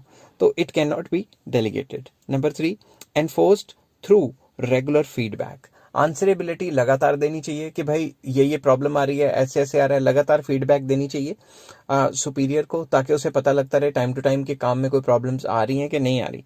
तो basically it is enforce through regular feedback. Regular feedback करना चाहिए। फोर्थ पॉइंट है, subordinate will be accountable to superior.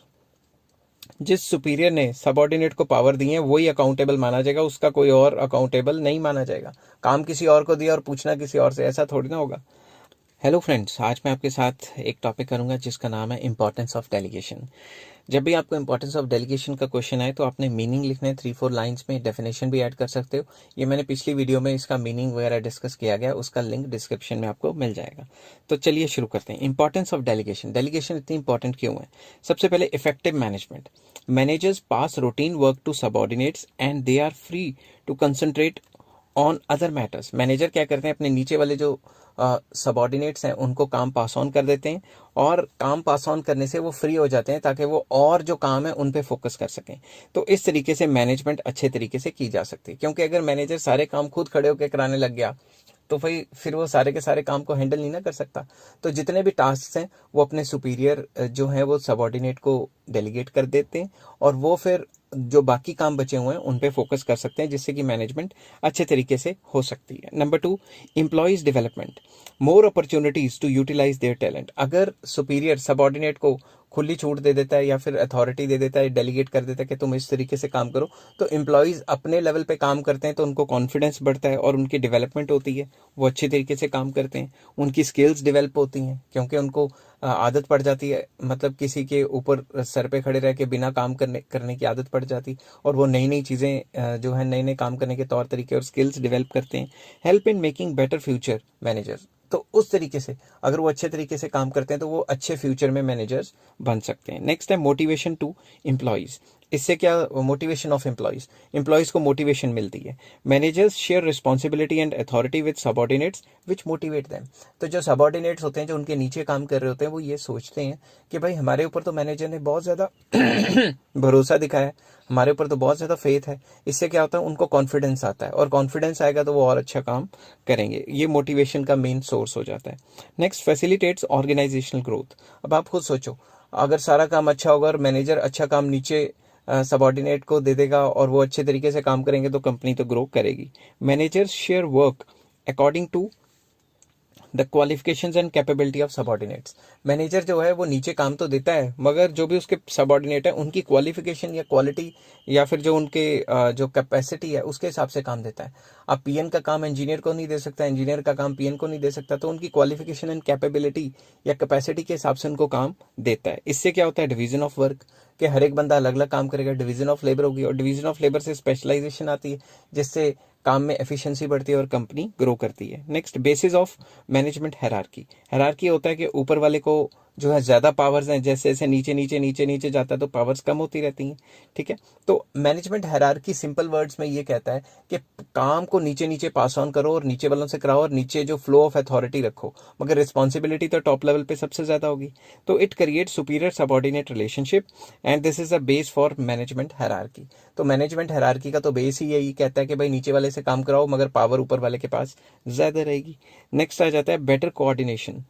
तो इसमें क्या होता है, systematic division of responsibility and authority. नीचे वालों को, जो सुपीरियर है, वो अपने सबऑर्डिनेट्स को रिस्पॉन्सिबिलिटी एंड अथॉरिटी जो है पास ऑन करेगा सिस्टमेटिकली, जिससे कि क्लियर पिक्चर दिखती है कि work to everyone which results in effective coordination.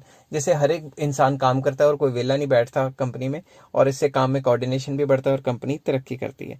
Reduces workload of managers. फिर से वही बात आ गई, मैनेजर्स का वर्कलोड कम होता है क्योंकि वो नीचे जो सबऑर्डिनेट है उनसे काम कराएगा और थोड़ा फ्री रहेगा और नई नई चीज़ें सोच सकता है। Managers are allowed to share their responsibility and work with subordinates which helps the manager to reduce their workload. तो उनके दिमाग में जो वर्कलोड या काम का लोड चल रहा है वो कम होगा, तो वो नए आइडियाज़ लेके आएंगे और अच्छे तरीके से परफॉर्म कर सकते हैं। अगर आपको ये वीडियो पसंद आई है तो please like, share and subscribe. Hello friends, आज मैं आपके साथ एक नया टॉपिक लेके आऊँ बिजनेस स्टडीज़ या मैनेजमेंट का, जिसे हम कहते हैं principle of absoluteness of accountability. बहुत सिंपल सा टॉपिक है, शॉर्ट में मैं डिस्कस करूंगा। It means even if managers pass their work या delegate their work to subordinates, accountability can not be transferred to subordinates. Simple words में ये मतलब है इसका कि अगर कोई भी मैनेजर अपना काम अपने से जूनियर को दे देता है या कोई भी सुपीरियर अपना काम सबऑर्डिनेट को दे देता है, इसका मतलब ये नहीं है कि वो जो मैनेजर है वो जवाब दे ना रहा। ठीक है, इसका मतलब ये कि भाई उसने अपनी डेलीगेशन तो नीचे, मतलब काम तो अपना नीचे डेलीगेट कर दिया है, कि नीचे वाले को पावर दे दी है कि भाई तू काम कर, जैसे मर्जी कर, सबऑर्डिनेट को पावर्स दे दी, बट इसका मतलब ये नहीं कि उसकी रिस्पॉन्सिबिलिटी हट गई। समझ गई बात? इन simple words, accountability can never be delegated. अगर कोई काम में पंगा पड़ गया या कोई परेशानी आ गई, तो वो ये नहीं कह सकता कि मैंने सारी की सारी पावर नीचे वाले को दी थी और नीचे वाला ही जाने, ठीक है ना, उसकी भी रिस्पॉन्सिबिलिटी बनती है।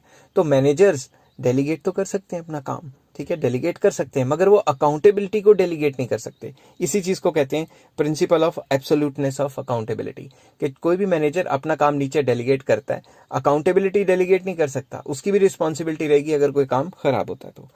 हेलो फ्रेंड्स, आज मैं आपके साथ एक टॉपिक करूंगा जिसका नाम है सेंट्रलाइजेशन। सेंट्रलाइजेशन सिंपल वर्ड्स में क्या होता है? सिंपल वर्ड्स में सेंट्रलाइजेशन का मतलब है जो पावर्स हैं वो टॉप लेवल मैनेजमेंट के हाथ में होंगी और वो नीचे वालों को बहुत कम या ना के बराबर पावर पास करेंगे। तो सेंट्रलाइजेशन किसी भी ऑर्गेनाइजेशन का एक ऐसी सिचुएशन है जिसमें जो टॉप लेवल के बंदे बैठे होते हैं सारी पावर्स उन्हीं के हाथ में होती है।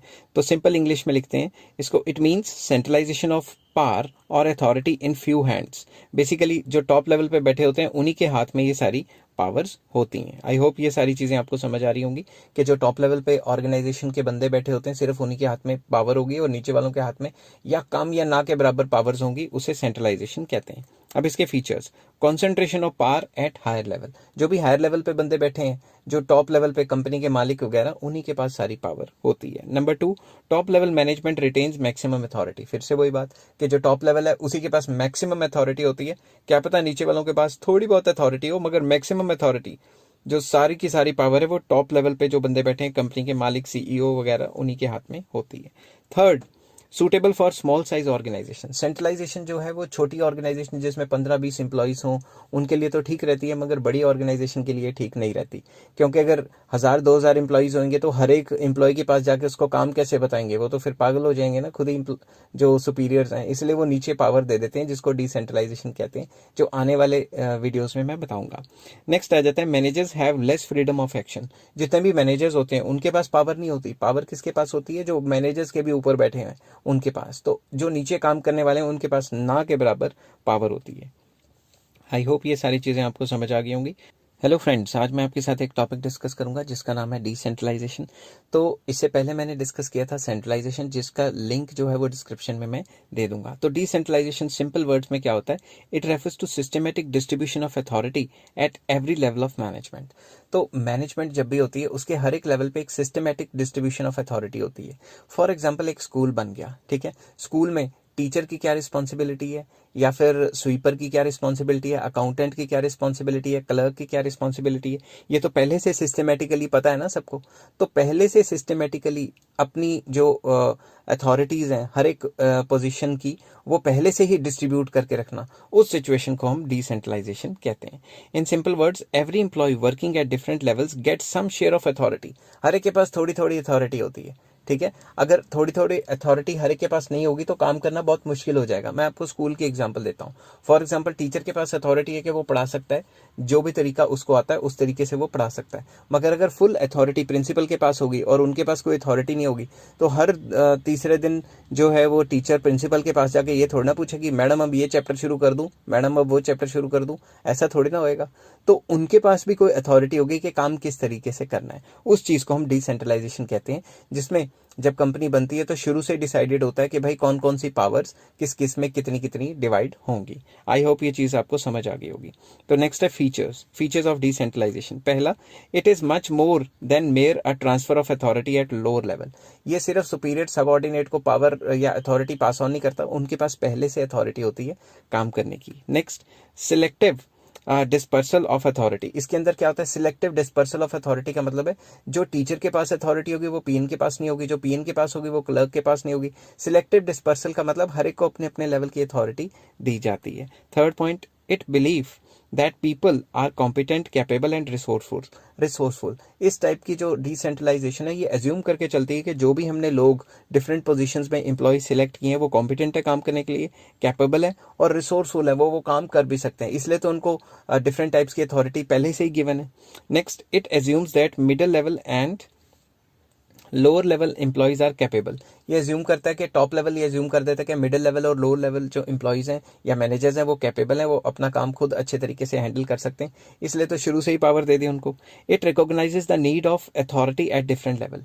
डिसेंट्रलाइजेशन को ये पता होता है कि हमें डिफरेंट लेवल्स पे अथॉरिटी चाहिए, इसीलिए तो पहले से ही डिस्ट्रीब्यूट कर देते हैं ताकि हर 2-2 मिनट के बाद उन एम्प्लॉयज़ या उन मैनेजर्स को टॉप लेवल पे पूछने ना आना पड़े कि अब ऐसा कर लें वैसे कर लें, ठीक है। Next, top level management carefully selects those decisions which will be pushed down to the lower levels. तो बेसिकली टॉप लेवल मैनेजमेंट जो होती है वो काफ़ी केयरफुली सिलेक्ट करती है कि कौन कौन सी अथॉरिटीज़ नीचे वालों को देनी चाहिए और कौन कौन सी नहीं देनी चाहिए। हेलो फ्रेंड्स, आज मैं आपके साथ डिस्कस करूंगा relationship between delegation and decentralisation. Delegation और डिसेंट्रलाइजेशन में आपस में क्या रिलेशनशिप है? कई लोगों को ये सेम लगता है मगर ये सेम नहीं है। तो चलिए शुरू करते हैं। Delegation is narrow concept. Delegation का मतलब है एक सुपीरियर अपने से नीचे वाले को पावर देगा बस, और ये सुपीरियर अपने नीचे वाले को पावर देगा। ऐसा करना एक ही लेवल पे, उसे कहते हैं delegation. On the other hand, decentralisation का मतलब होता है सिस्टमेटिक डिवीजन ऑफ जो है अथॉरिटी एंड पावर पहले से ही हुई पड़ी है। तो जो पूरे कंपनी के लेवल पे पहले से ही पावर्स डिवाइडेड है उसे डिसेंट्रलाइजेशन कहते हैं, और डेलीगेशन सिर्फ एक लेवल की बात होती है। नेक्स्ट पेज पे चलते हैं और सेकंड पॉइंट डिस्कस करते हैं। Delegation is necessary at every organisation.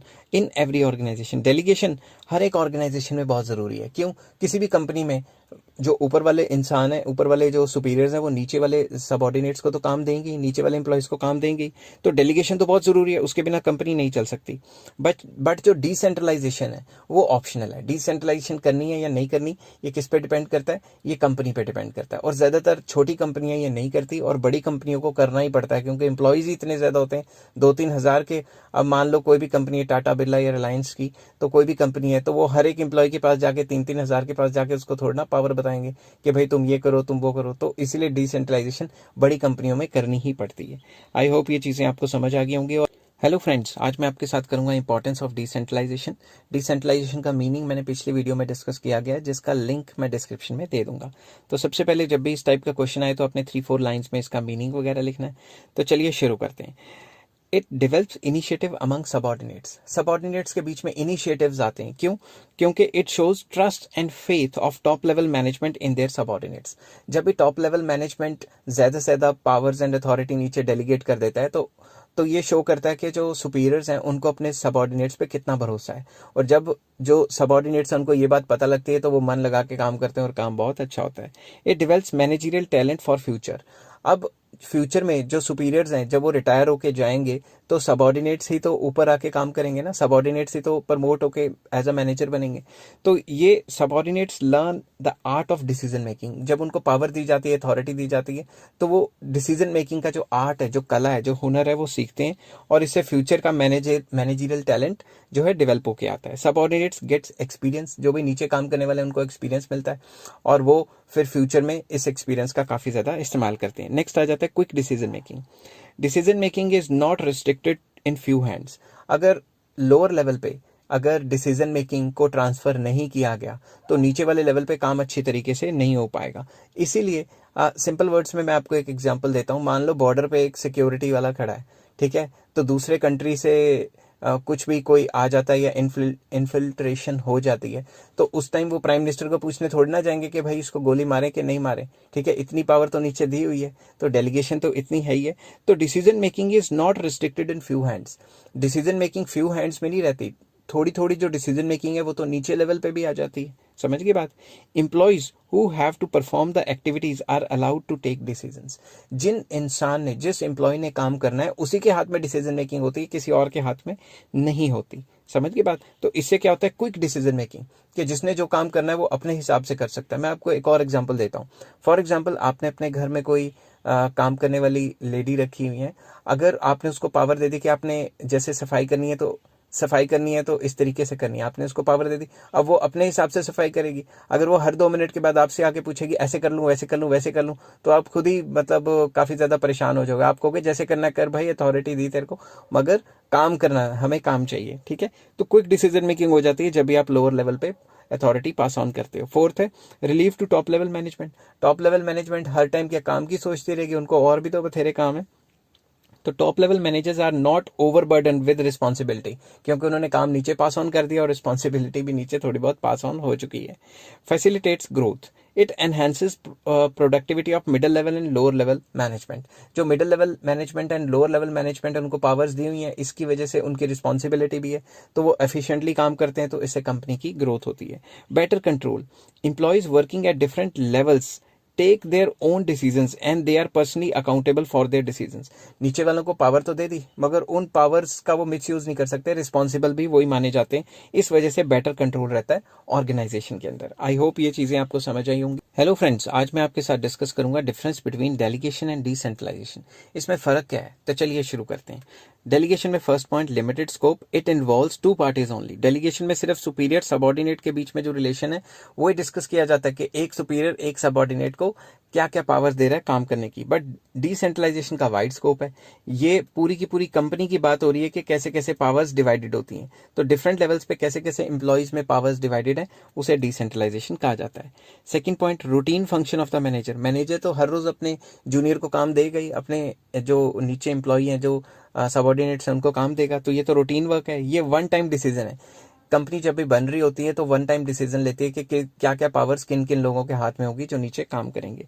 तो ये वन टाइम पावर्स है, ये रूटीन जो है फंक्शन है। Next, less freedom of action. इसमें फ्रीडम ऑफ एक्शन इतने ज्यादा नहीं होते, क्योंकि सुपीरियर सबऑर्डिनेट को जो लिमिटेड काम दे रहा है उसी काम के मतलब रिलेटेड वो काम कर सकता है जो सबऑर्डिनेट होता है।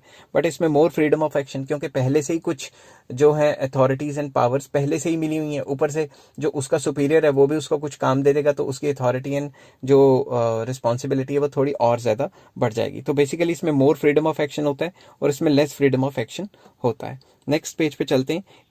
It is responsibility of every manager. Delegation देनी है नहीं देनी, कैसे देनी है, कितनी देनी है, वो रिस्पॉन्सिबिलिटी है किसकी, मैनेजर की।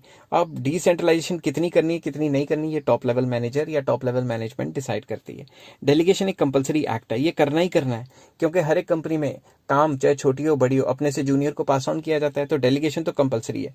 मगर डिसेंट्रलाइजेशन ऑप्शनल है। ऑप्शनल क्यों? छोटी कंपनियों में जरूरत नहीं है डिसेंट्रलाइजेशन करने की, उसमें सेंट्रलाइजेशन से भी काम चलाया जा सकता है, क्योंकि एम्प्लॉयज ही 5-10 होते हैं या 15 होते हैं।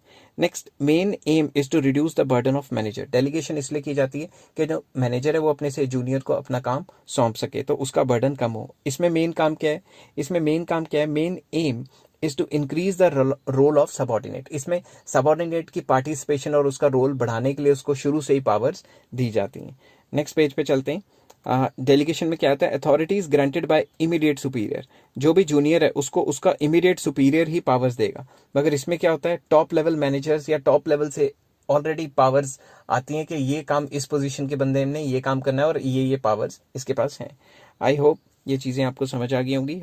हेलो फ्रेंड्स, आज मैं आपके साथ डिस्कस करूंगा difference between centralisation and decentralisation. तो चलिए शुरू करते हैं। सेंट्रलाइजेशन में क्या होता है? Concentration of power at higher level. सारी जो पावर्स हैं वो हायर लेवल मैनेजमेंट या टॉप लेवल मैनेजमेंट के पास होती हैं। बट डिसेंट्रलाइजेशन में क्या होता है? Powers are distributed. पावर्स की जो डिस्ट्रीब्यूशन होती है, distribution of power at every level, हर एक लेवल की जो पावर है वो पहले से डिस्ट्रीब्यूट की जाती है, उसे डिसेंट्रलाइजेशन कहते हैं। तो सेंट्रलाइजेशन में सेकंड पॉइंट आ जाता है, टॉप लेवल मैनेजमेंट या top level manager retains maximum authority. जो टॉप लेवल पे मैनेजमेंट या मैनेजर्स बैठे होते हैं उन्हीं के पास मैक्सिमम अथॉरिटी होती है। बट दूसरी साइड डिसेंट्रलाइजेशन में क्या होता है? Authority systematically divided. पहले से डिवाइड कर देते हैं कि भाई हर एक इंसान जो जिस लेवल पे काम करेगा उसकी फलां पावर्स या फलां अथॉरिटीज होंगी। तो सेंट्रलाइजेशन में नेक्स्ट पॉइंट है, suitable for small size organisation. छोटी ऑर्गेनाइजेशन जैसे छोटी मोटी कंपनियां जिसमें 15-20 एम्प्लॉयज हों उसके लिए तो ठीक है। बट जो डिसेंट्रलाइजेशन है ये लार्ज साइज ऑर्गेनाइजेशन में काम करती हैं, जिसमें 1000, 2000, 500 या काफ़ी एम्प्लॉयज हों। तो नेक्स्ट पेज पे चलते हैं और फोर्थ पॉइंट डिस्कस करते हैं। सेंट्रलाइजेशन में क्या है? Managers have less freedom of action. Managers के पास कम फ्रीडम ऑफ एक्शन होता है कि वो कम मतलब क्या क्या काम कर सकते हैं, उसकी रेंज कम होती है, क्योंकि सारी पावर्स तो ऊपर वालों के हाथ में जो टॉप लेवल पे बैठे हैं। इसमें managers have more freedom of action, इसमें खुल के काम कर सकता है, क्योंकि उनके पास पहले से ही पावर्स डिवाइडेड होती हैं जो आती हैं उनके पास। जब कंपनी बनती है तो पहले से डिवाइड कर देती है ना कि फलां पोजीशन की ये पावर्स होंगी, इसलिए उसके पास मोर फ्रीडम ऑफ एक्शन होता है। आई होप ये चीज़ें आपको समझ आ गई होंगी। अगर